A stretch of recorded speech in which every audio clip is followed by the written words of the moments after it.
Bueno, buenas tardes, estimados estudiantes. Me presento, soy el licenciado Javier Quiroga. Como ustedes sabrán, docente de esta asignatura Enfermería Básica. Y el tema que nos reúne hoy es la administración de medicamentos como parte de la práctica enfermera.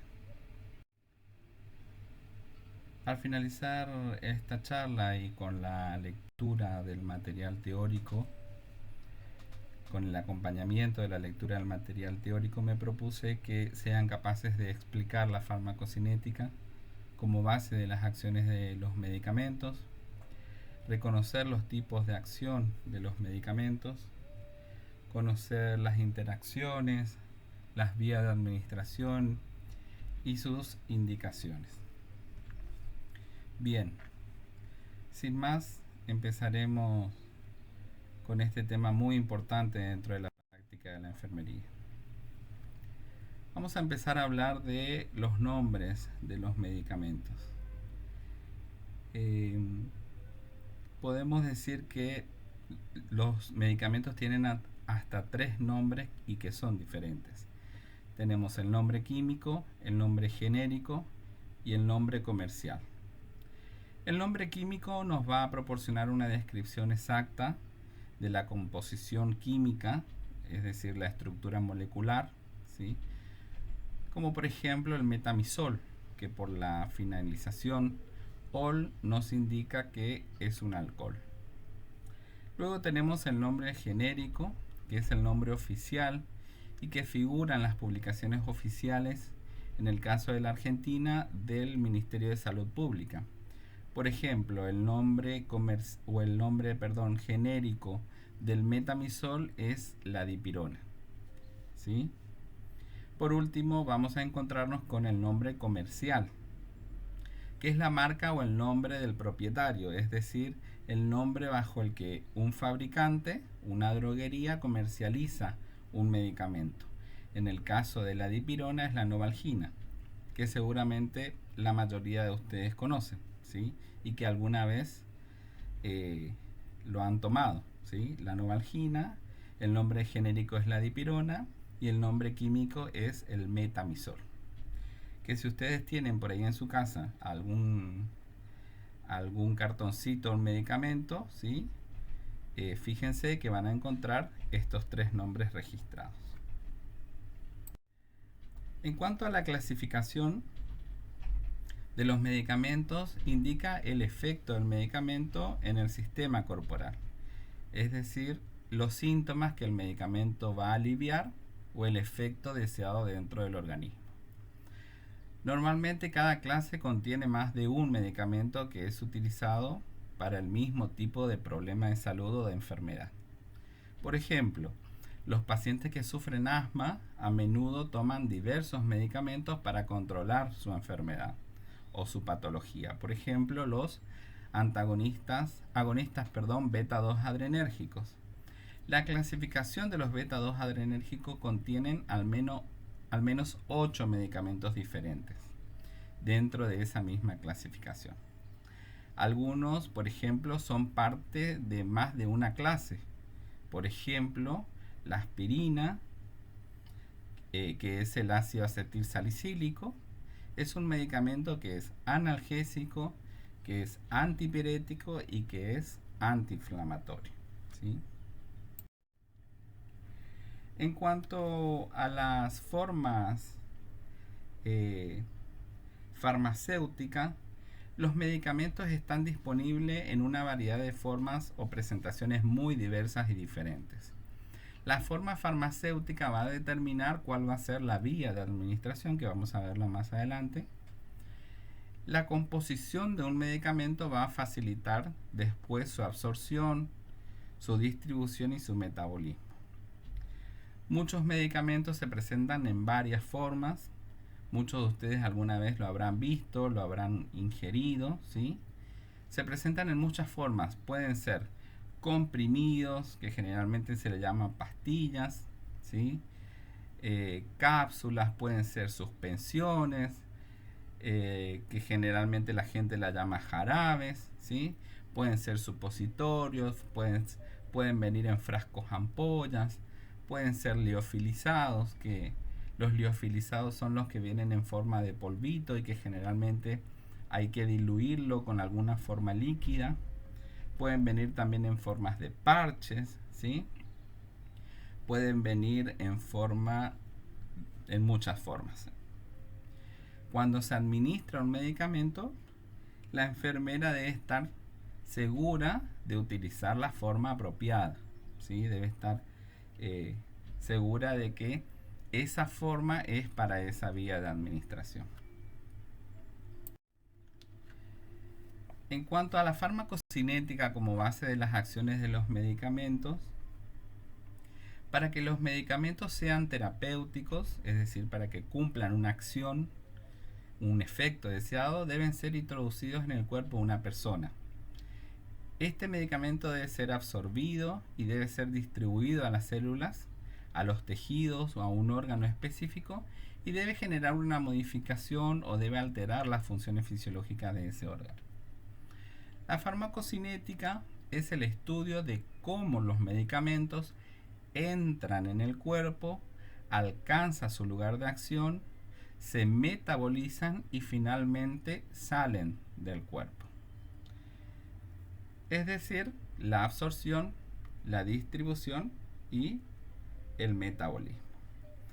La enfermera debe utilizar los conocimientos sobre la farmacocinética cuando elige el momento oportuno de la administración de la medicación. Cuando selecciona la vía de administración, tiene en cuenta el riesgo, ¿sí?, de la persona de alteraciones por la acción del medicamento y debe evaluar también la respuesta de esta persona. Para todo esto debe tener un conocimiento de la farmacocinética. Entonces, vamos a empezar por la absorción. La absorción es el paso de las moléculas del medicamento a la sangre desde el lugar de administración del mismo y van a influir varios factores en la absorción. Por ejemplo, la vía de administración, la capacidad de la medicación de disolverse, el flujo sanguíneo del lugar en donde se administró, el área de la superficie corporal y la solubilidad lipídica del medicamento. Entonces, vamos a empezar con la vía de administración. Cada vía de administración de un medicamento tiene un ritmo diferente de absorción. Cuando se aplican medicamentos, por ejemplo, sobre la piel, la absorción va a ser más lenta debido a la constitución de la piel. Recuerden que la piel es nuestra primera barrera de protección, ¿sí? Y si la piel está intacta, la absorción del medicamento que yo vaya a colocar sobre la piel va a ser más lenta, ¿sí? Los medicamentos colocados, por ejemplo, sobre las mucosas y las vías aéreas respiratorias son absorbidos más rápidamente porque estos tejidos contienen muchos vasos sanguíneos. Debido a que los medicamentos administrados oralmente pasan a través del tubo gastrointestinal, el ritmo completo de absorción es normalmente más lento, ¿sí? Entonces, si yo administro un medicamento sobre la piel, la absorción va a ser más lenta. Si yo administro un medicamento sobre las mucosas o las vías aéreas, la absorción va a ser más rápida, ¿sí? Porque hay mayor cantidad de flujo sanguíneo. Sin embargo, si yo administro un medicamento por vía oral, debe atravesar todo el tubo digestivo, por lo tanto, la absorción va a ser lenta. Y por último, la administración intravenosa de un medicamento produce la absorción más rápida, porque los medicamentos están disponibles inmediatamente cuando entran al sistema circulatorio. Es decir, cuando yo recibo una administración intravenosa, ¿sí?, el medicamento automáticamente entra a la vena o al vaso y directamente está disponible para que el cuerpo lo utilice. Otro de los factores que van a afectar o a influir, mejor dicho, en la absorción es la capacidad de la medicación de disolverse. La capacidad de un medicamento oral para disolverse depende en gran parte de su forma o de la preparación. el cuerpo absorbe las soluciones y las suspensiones que ya están en estado líquido. Recuerden que las suspensiones pueden ser los jarabes, que ya están en estado líquido más fácilmente que los comprimidos o las cápsulas, ¿sí? Los medicamentos ácidos también pasan rápidamente a través de la mucosa gástrica, mientras que los medicamentos que son básicos no son absorbidos hasta que alcanzan al intestino delgado. Recuerden que una solución es ácida cuando tiene un pH por debajo de 7 y una solución es básica o es alcalina cuando el pH está por encima de 7, ¿sí? Otro de los factores que influyen en la absorción es el flujo sanguíneo del lugar de administración. Los medicamentos son absorbidos a medida que la sangre entra en contacto con el lugar en donde yo administré el medicamento. Entonces, cuanto más rico sea el suministro de sangre en el lugar en donde yo administré el medicamento, más rápido se absorberá el medicamento. Podríamos decir que es directamente proporcional, porque decimos que a mayor circulación, ¿sí?, más rápido se absorbe el medicamento. Otro de los factores que influyen en la absorción es el área de superficie corporal. Cuando un medicamento entra en contacto con una superficie extensa, con una superficie grande, es absorbido también a un ritmo más rápido. Esto ayuda a explicar por qué la mayoría de los medicamentos son absorbidos en el intestino delgado que en el estómago, ¿sí? Recuerden que el estómago es un saco o una bolsa, mientras que el intestino es un tubo muy largo. Entonces hay mayor extensión para la absorción. Y por último, el último factor que va a influir en la absorción es la solubilidad lipídica del medicamento. Como sabemos, la membrana celular tiene una capa que la recubre que es de lípidos, es de grasa, ¿sí? Los medicamentos muy solubles en lípidos atraviesan las membranas celulares fácilmente. Es decir, todos aquellos medicamentos que son solubles en lípidos o en grasas la van a atravesar sin ningún inconveniente y van a ser absorbidos más rápidamente. Otro factor que a menudo afecta también a la absorción de la medicación es si hay o no alimento en el estómago. Alguna vez habrán ido al médico y le habrán dicho, bueno, este medicamento tenés que tomar lejos de la comida o con las comidas, ¿sí? Algunos medicamentos orales son absorbidos más fácilmente cuando se administran entre comidas, porque los alimentos suelen cambiar la estructura del medicamento y a veces deterioran su absorción. Cuando algunos medicamentos son administrados juntos, por ejemplo, dos medicamentos juntos intervienen uno con otro, lo que también puede deteriorar la absorción de ambos medicamentos. Por eso es muy importante que la enfermera, para hacer la educación o para educar a la persona acerca de estas interacciones medicamentosas, por ejemplo, que ya lo vamos a ver más adelante. Entonces, seguimos con la distribución. Después de que el medicamento sea absorbido, este se va a distribuir dentro del cuerpo a los tejidos y a los órganos y en una última instancia a su lugar específico de acción. El ritmo y la extensión de la distribución dependen de las propiedades físicas, de las propiedades químicas del medicamento y de la fisiología de la persona que le va a ingerir o que lo toma. Y acá tenemos tres factores que van a influir en la distribución, y ellos son la circulación, la permeabilidad de la membrana y la unión proteica.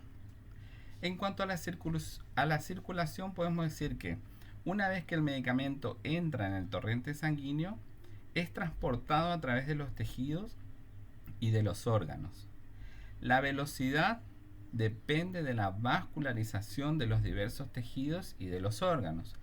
Es decir, que la velocidad va a depender de cuánta irrigación, cuántos vasos sanguíneos hay en ese tejido. Las enfermedades que limitan el flujo sanguíneo, la perfusión sanguínea, inhiben la distribución del medicamento. Por ejemplo, los pacientes que tienen insuficiencia cardíaca tienen deterioro de la circulación, lo que va a ralentizar la distribución del medicamento al lugar destinado de acción. Por ello, la eficacia de los medicamentos en estos pacientes a menudo está retrasada o directamente está alterada. Otras de las patologías que afectan a la circulación y por lo tanto a la distribución del medicamento es la diabetes, por ejemplo. La diabetes es una enfermedad multisistémica, es decir, que va a afectar a varios órganos y va a afectar directamente a la microcirculación sanguínea, es decir, que va a ir a afectar a esos pequeños vasos sanguíneos que están generalmente en las manos, que están generalmente en los pies. Habrán escuchado alguna vez del pie diabético. Sí, es muy importante que una persona con diabetes se cuide mucho el pie. Cualquier golpe, sí, puede afectar, puede crear una herida, y como los vasos sanguíneos están muy deteriorados, esta distribución del medicamento, ¿sí?, va a estar limitada o en algunos casos va a estar impedida, ¿sí? Seguimos. Otro de los factores que va a afectar o que influyen a la distribución es la permeabilidad de la membrana. La permeabilidad de la membrana hace referencia a la capacidad que tiene el medicamento de pasar a través de los tejidos y de las membranas para entrar en las células en donde van a ir a hacer su efecto. Para ser distribuido a un órgano, un medicamento tiene que pasar a través de los tejidos y de las membranas biológicas de ese órgano.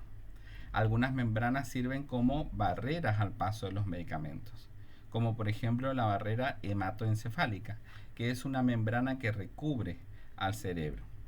Esta permite que solo los medicamentos liposolubles pasen al cerebro y al líquido cefalorraquídeo. Por lo tanto, las infecciones que vayan a estar en el sistema nervioso central van a requerir a menudo tratamiento con antibióticos que van a tener que ser administrados directamente al espacio subaracnoideo de la médula espinal, ¿sí? Es decir, que tienen que ser directamente inyectados en la médula, ¿sí? Para poder llegar a combatir esa infección en el cerebro o llegar al líquido cefalorraquídeo. Y el último factor que va a influir sobre la distribución es la unión proteica. El grado en el que los medicamentos se unen a las proteínas del suero, ¿sí?, como la albúmina, va a afectar a su distribución. La mayoría de los medicamentos se unen parcialmente a la albúmina. Los medicamentos que se van a unir a esta proteína, ¿sí?, que se llama albúmina, no pueden ejercer actividad farmacológica. Y un medicamento no unido o un medicamento libre va a ser la forma activa del medicamento. Los ancianos, por ejemplo, tienen una disminución de la albúmina, que probablemente esté causada por un cambio en el funcionamiento del hígado, ¿sí? Y lo mismo sucede, por ejemplo, en pacientes con enfermedades hepáticas o personas con una malnutrición. En ambos ejemplos, estas personas van a tener riesgo de un aumento de la actividad de los medicamentos, van a tener un riesgo aumentado de toxicidad, ¿sí?, o ambos. ¿Por qué? Porque va a haber más medicamento libre circulando, ¿sí?, es decir, en su forma activa, por una disminución de la albúmina. Bien, seguimos entonces con la última ruta de este medicamento, el último tramo de la ruta del medicamento, que es el metabolismo. Bueno, después de alcanzar su lugar de acción, el medicamento se metaboliza de una forma menos activa o inactiva, que es fácil de que el cuerpo lo pueda excretar o liberar. La biotransformación va a ocurrir bajo la influencia de ciertas enzimas que desactivan, que van a descomponer y que van a eliminar las sustancias químicas biológicamente activas de nuestro cuerpo. La mayor parte de la biotransformación se va a producir dentro del hígado.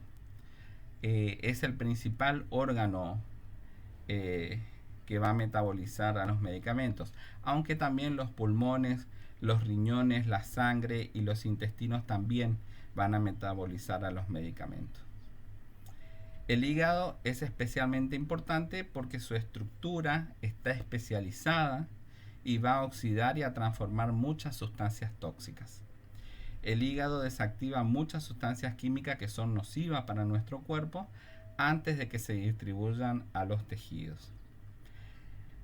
Si se produce una disminución de la función del hígado, es decir, si el hígado empieza a funcionar mal, como sucede por ejemplo cuando una persona envejece o cuando existe el diagnóstico de una enfermedad hepática, el medicamento normalmente se elimina más lentamente, lo que da lugar a su acumulación, a su concentración.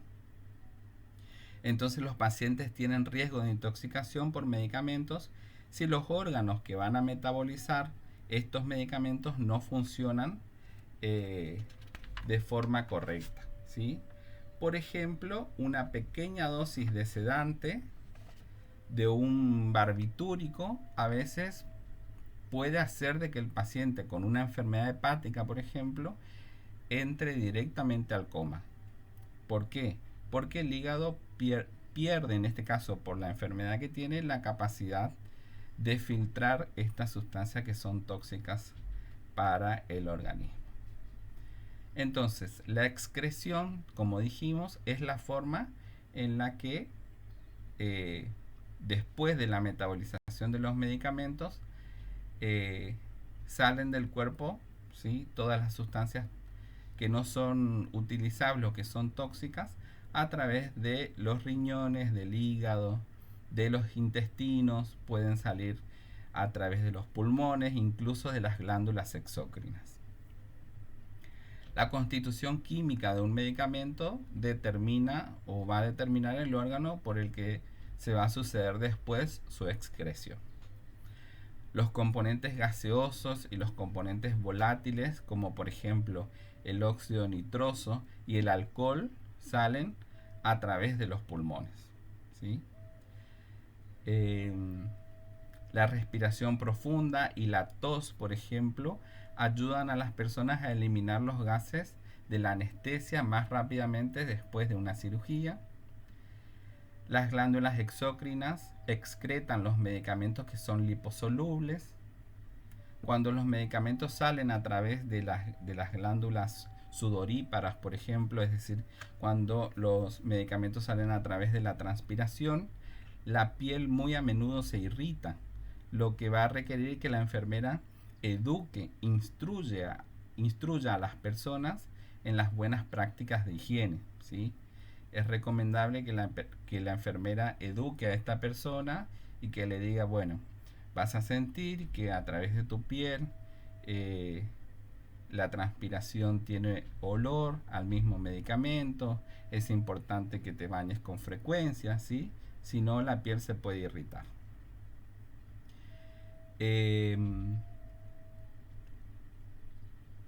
Si un medicamento es excretado, por ejemplo, a través de las glándulas mamarias, existe en este caso el riesgo de que el lactante o de que el bebé al mamar ingiera estas sustancias químicas.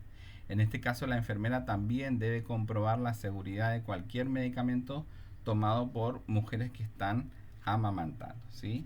En ese caso es importante de que se comunique al médico y que el médico vea la posibilidad de optar por otro medicamento en la que la excreción no se dé a través de las glándulas mamarias.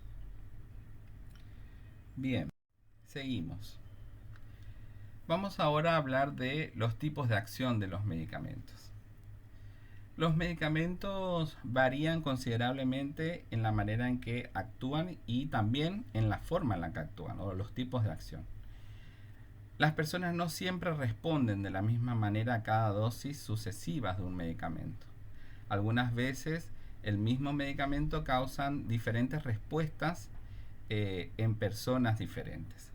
Por lo tanto, es esencial comprender todos los efectos que los medicamentos tienen en las personas.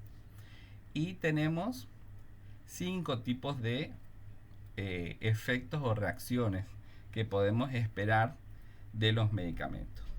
Tenemos los efectos terapéuticos, los efectos secundarios y adversos, los efectos tóxicos, las reacciones idiosincrásicas y las reacciones alérgicas. Vamos a empezar a ver qué es el efecto terapéutico. El efecto terapéutico es la respuesta fisiológica esperada o anticipada que un medicamento causa, es decir, lo que yo espero que el medicamento haga en mi cuerpo o en el cuerpo de la persona.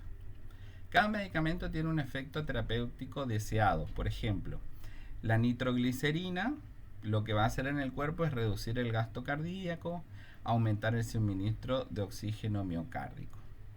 Algunos medicamentos tienen más efectos terapéuticos, ¿sí? Por ejemplo, la prednisona, que es un esteroide. La prednisona va a disminuir la hinchazón, va a inhibir la inflamación, va a reducir las respuestas alérgicas y va a prevenir, por ejemplo, el rechazo de órganos trasplantados. Es uno de los medicamentos que se le administra a una persona cuando se le hace algún trasplante de órganos, porque va a impedir que el cuerpo rechace ese órgano. Entonces, conocer los efectos terapéuticos deseados de cada medicamento permite al profesional de enfermería educar a la persona y evaluar con precisión el efecto deseado. En cuanto a los efectos secundarios, podemos decir que son efectos predecibles y a menudo inevitables que se producen con una dosis terapéutica normal. Es decir, son efectos que yo conozco o sé que el medicamento causa. O son inocuos o causan daño, ¿sí? Por ejemplo, algunos medicamentos antihipertensivos suelen causar impotencia en los varones. Por ejemplo, algunos antibióticos suelen causar diarrea también en las personas. Si los efectos secundarios son bastante graves, para negar los efectos beneficiosos de la acción terapéutica del medicamento, el médico debe suspender la medicación. Los pacientes a menudo dejan de tomar medicamentos por los efectos secundarios. En cuanto a los efectos adversos, podemos decir que son respuestas graves a la medicación, que son respuestas no intencionadas, que son respuestas no deseadas y a menudo que son respuestas impredecibles. Algunos efectos adversos son inmediatos, mientras que otros efectos pueden tardar semanas o incluso meses en aparecer o en desarrollarse. Un conocimiento temprano es importante. Cuando se producen respuestas adversas a la medicación, el médico debe suspender la medicación inmediatamente. Cuando aparece un efecto adverso, el profesional que prescribe debe notificar en la Argentina al Sistema Nacional de Farmacovigilancia a través del formulario de comunicación de eventos adversos de la ANMAT, que es la Administración Nacional de Medicamentos, Alimentos y de Tecnología Médica. En cuanto a los efectos tóxicos, se desarrollan después de una ingesta prolongada de un medicamento o cuando un medicamento se acumula en la sangre debido al metabolismo o a la excreción deficientes. Un exceso de cantidades de un medicamento dentro del cuerpo a veces tiene efectos que pueden ser letales dependiendo de su acción. Por ejemplo, los niveles tóxicos de morfina, que es un opioide, pueden causar en una persona depresión respiratoria y grave y llevarla a la muerte.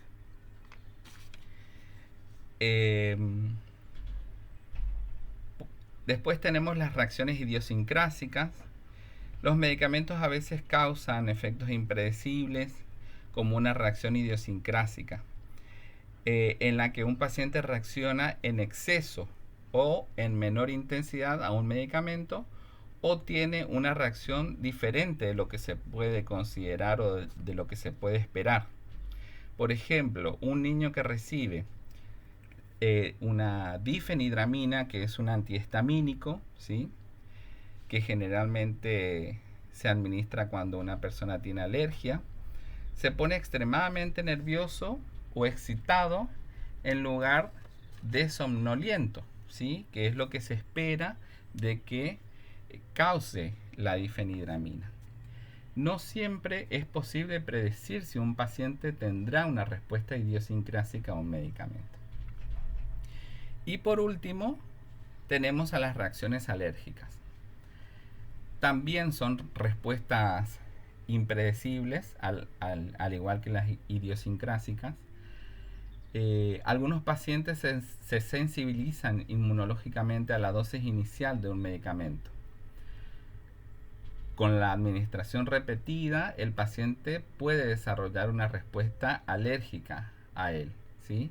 Puede ser a sus conservantes químicos o puede ser a algún metabolito que componga el medicamento. Tanto el medicamento como el conservante químico pueden actuar como un antígeno, es decir, el cuerpo lo reconoce como extraño y entonces van a desencadenar la liberación de anticuerpos, es decir, el cuerpo va a empezar a mandar todos sus mecanismos de defensa, ¿sí? Los síntomas de una alergia medicamentosa va a variar dependiendo de la persona y va a depender también del tipo de medicamento. Entre las diferentes clases de medicamentos, los antibióticos causan una elevada incidencia de reacciones alérgicas. Uno de los principales es la penicilina, ¿sí? Quizás alguno de ustedes alguna vez se ha administrado y seguramente el médico o la enfermera antes de administrarle seguramente les habrá preguntado si son alérgicos o no, o si son alérgicos a algún medicamento. Las reacciones graves, ¿sí? Las reacciones alérgicas graves o reacciones también llamadas anafilácticas que amenazan la vida están caracterizadas por una repentina obstrucción de los músculos bronquiales, hay un edema en la faringe, en la laringe también, y una respiración sibilante grave, ¿sí? E insuficiente.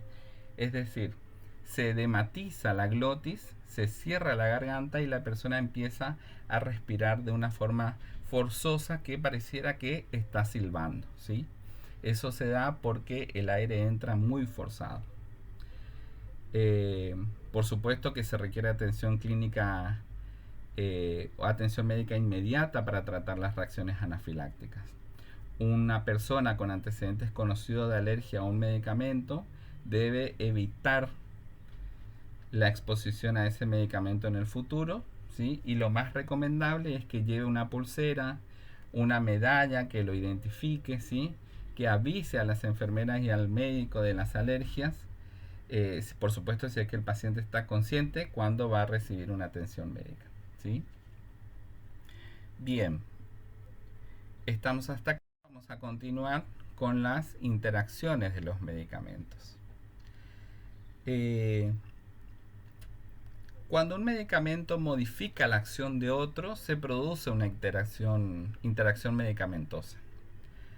Las interacciones medicamentosas son comunes en personas que toman varios medicamentos, ¿sí? Generalmente los adultos mayores, en donde hay una polifarmacia, ¿sí?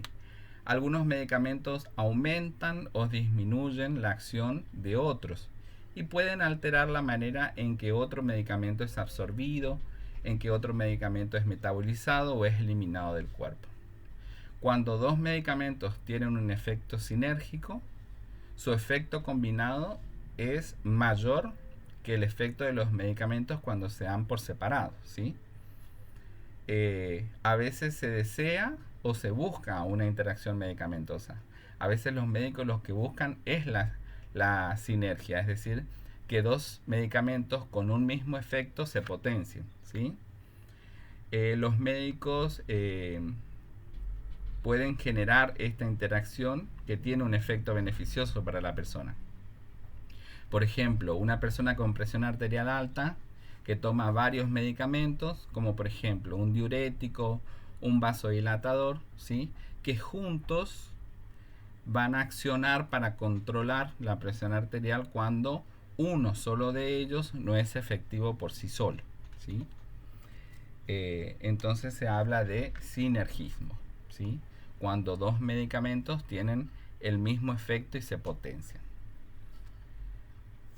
Bien, vamos a entrar ahora a lo que la enfermera, el enfermero debe conocer muy bien, que son las vías de administración, ¿sí?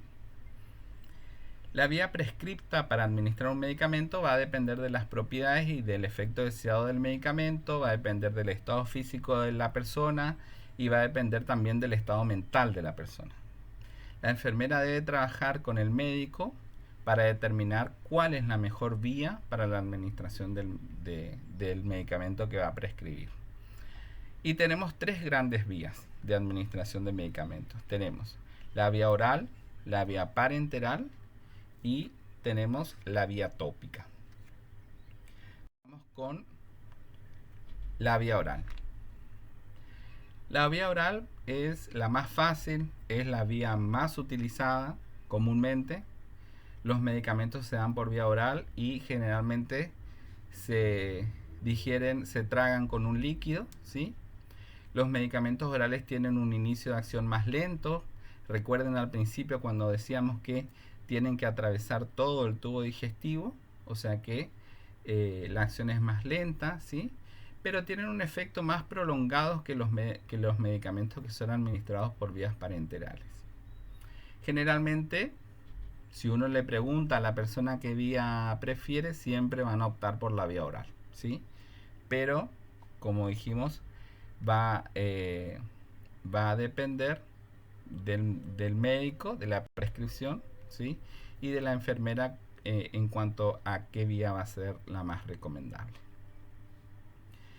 Entonces tenemos dos tipos de administración dentro de la vía oral. Tenemos la administración sublingual y la administración bucal.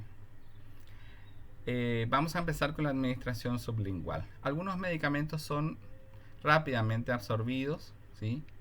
Pueden ser colocados debajo de la lengua para ser disueltos. Deben ser colocados, de hecho, debajo de la lengua para ser disueltos. De ahí su nombre sublingual. Un medicamento dado por la vía sublingual no debe ser tragado porque el medicamento no tendrá efecto, ¿sí? O el efecto que se espera. A menudo las enfermeras, por ejemplo, dan nitroglicerina por la vía sublingual, ¿sí? Cuando una persona está con la presión arterial muy alta, el médico puede indicar nitroglicerina, ¿sí? Que se le coloca por debajo de la lengua. Y debe instruir y debe educar a la persona que no beba nada, ¿sí? Hasta que sienta que el medicamento se haya disuelto completamente. Recuerden que la zona sublingual es una zona extremadamente vascularizada. Tenemos muchos vasos sanguíneos, o sea que el medicamento es rápidamente absorbido. Después tenemos la administración bucal. Esta vía implica colocar el medicamento sólido en la boca contra las mucosas de la mejilla hasta que se disuelva, ¿sí? Se debe enseñar a las personas que si se van a administrar ellos mismos, deben alternar las mejillas con cada dosis sucesiva, ¿sí? Para evitar la irritación de la mucosa. Es decir, que si la primera vez me puse el comprimido en la mejilla izquierda, la siguiente la voy a colocar en la derecha, la siguiente a la izquierda, y así iré alternando para evitar que la mucosa se irrite.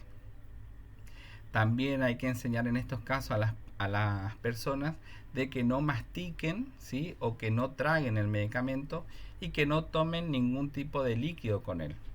Un medicamento bucal actúa localmente sobre la mucosa, ¿sí?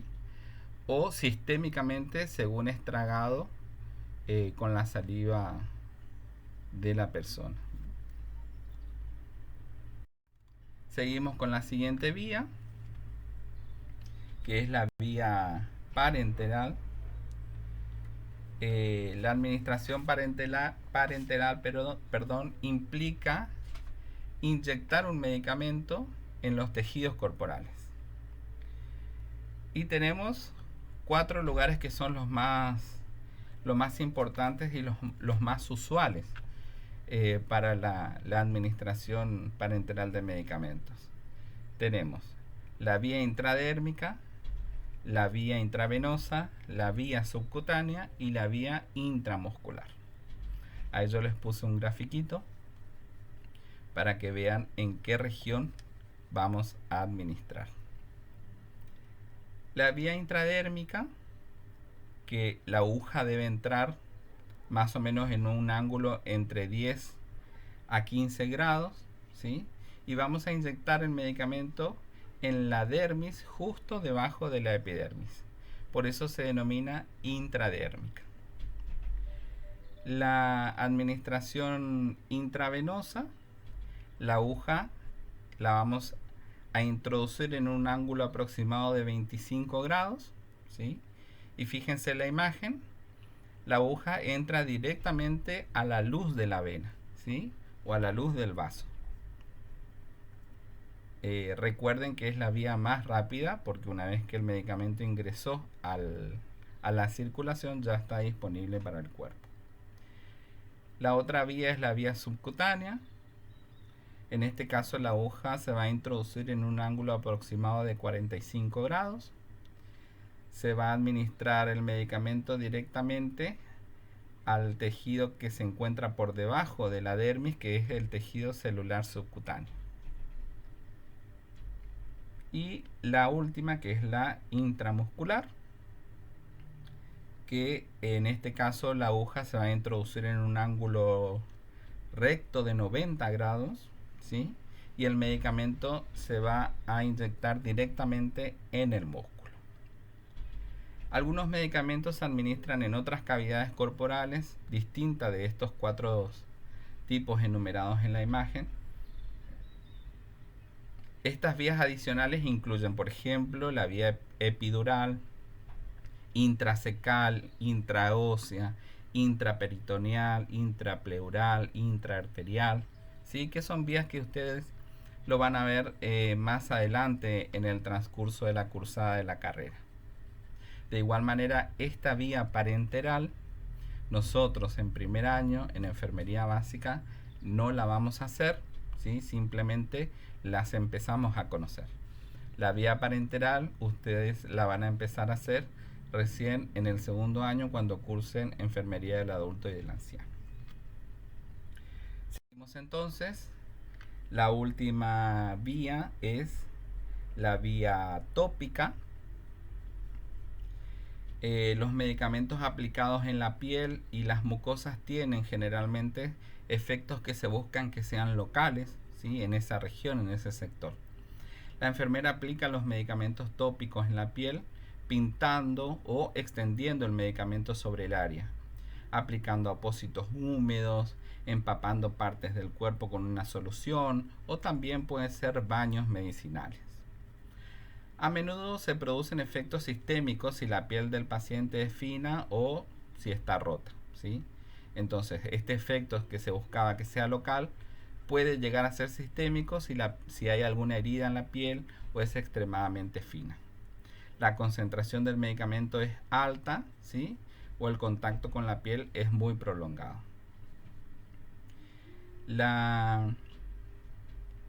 Una de las vías que entra dentro de esta clasificación tópica es la vía inhalatoria. Las vías más profundas del tracto respiratorio proporcionan una gran superficie para la absorción de medicamentos.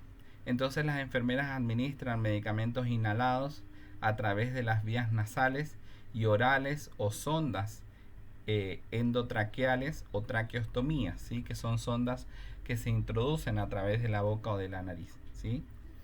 Mientras que las sondas de traqueostomía entran en la tráquea directamente a través de una incisión hecha en el cuello, que seguramente alguna vez lo habrán visto en alguna película, en algún documental, ¿sí? Los medicamentos inhalados por esta vía son absorbidos inmediatamente y funcionan rápidamente debido a la rica red de capilares alveolares presentes en el tejido pulmonar. Muchos medicamentos inhalados tienen efectos que pueden ser locales o efectos que pueden ser sistémicos. Y la nebulización es una de los ejemplos y de la vía inhalatoria que permite administrar fármacos directamente en el sistema respiratorio, lo que permite una acción más inmediata, es decir, una acción más rápida y menor absorción sistémica, es decir, la absorción es local, así como la reducción de las dosis de fármacos utilizados y también, por consiguiente, sus efectos adversos. Esta vía, la nebulización, es la de elección para la mayoría de los fármacos, por ejemplo los broncodilatadores, los corticoides, los antibióticos, y que se utilizan en personas con problemas respiratorios como por ejemplo en esta época del año en donde empieza el otoño y después el invierno aparece el asma, las enfermedades pulmonares obstructivas crónicas, las fibrosis quísticas, etc. La nebulización es el proceso de vaporización de un fármaco inmerso en un disolvente y que mediante la presurización de una fuente de oxígeno o un motor, las partículas del medicamento llegan a formar gotas que llegan al paciente a través de la vía inhalatoria. Después tenemos otras vías como por ejemplo la vía oftálmica. Recuerden que el ojo es uno de los órganos más sensibles del cuerpo. Las gotas oftálmicas deben caer en el saco conjuntival, ¿sí? A diferencia de lo que se cree que debe ir sobre el globo ocular, no, debe caer la gota, así como lo muestra la imagen, en el saco conjuntival. La capacidad máxima de este saco conjuntival en humanos es de aproximadamente 20 microlitros. Normalmente cada gota que sale del frasco tiene un volumen más o menos de entre 30 a 50 microlitros. Así que una sola gota del frasco contiene más volumen de lo que cabe dentro del saco. Otra de las vías que nos encontramos y que están dentro de la vía tópica es la vía ótica, que se limita su uso a de fármacos de acción tópica en el oído externo o en casos de que haya algún tapón de cerumen. Al ser un área muy vascularizada que tiene muchos vasos sanguíneos, permite que la absorción del medicamento sea muy rápida. Para la administración de los medicamentos por esta vía se debe tomar en cuenta la anatomía del oído. Otra de las vías que están dentro de la clasificación de administración tópica es la vía nasal. Las personas que presentan alteraciones de los senos nasales pueden recibir medicamentos en aerosol, pueden recibir medicamentos en gotas, en forma de tampones, ¿sí? La forma más usual de instilación nasal son o aerosoles o gotas descongestivas, utilizados generalmente para aliviar los síntomas de la congestión sinusal o resfriados. Se debe advertir a las personas que tengan la precaución de evitar el abuso de estos medicamentos por el uso excesivo, que puede provocar un efecto rebote, es decir, que en lugar de mejorar puede empeorar la congestión nasal. Y por último, las dos últimas vías, tenemos a la vía vaginal. La vagina tiene un sistema muy rico de defensas y microbiología muy dinámica, así como un rico plexo vascular, es decir, un gran paquete vascular de vasos sanguíneos que la hace ideal para absorber los medicamentos. Además, hay estudios que demuestran que la administración de fármacos vaginales, la absorción no se ve afectada por las alteraciones gastrointestinales, ¿sí? Porque no hay un efecto de primer paso por el tracto gastrointestinal, ¿sí? Y aparte su uso es discreto. Las formulaciones vaginales incluyen soluciones, polvos para soluciones, hay en formas de ungüentos, en formas de cremas, espumas en aerosol, en formas de supositorios o de tabletas. Y por último, la vía rectal. El recto humano representa una cavidad corporal en el cual las drogas pueden ser fácilmente introducidas y retenidas y de las cuales la absorción es muy rápida. Existen razones terapéuticas importantes por las que a veces el médico prefiere administrar un medicamento por vía rectal en lugar de que sea por la vía oral. Por ejemplo, en casos de que la persona tenga náuseas, de que tenga vómitos o de que pueda presentar convulsiones. En esta última posee un valor terapéutico considerable en la supresión rápida de ataques convulsivos agudos por diazepam, por ejemplo en los niños. Sin embargo, los supositorios generalmente suelen absorberse de forma más lenta y depende mucho de la naturaleza del mismo, ya que algunos poseen sustancias como los surfactantes u otros aditivos, ¿sí? Y el tamaño de partícula del ingrediente activo, entre otros.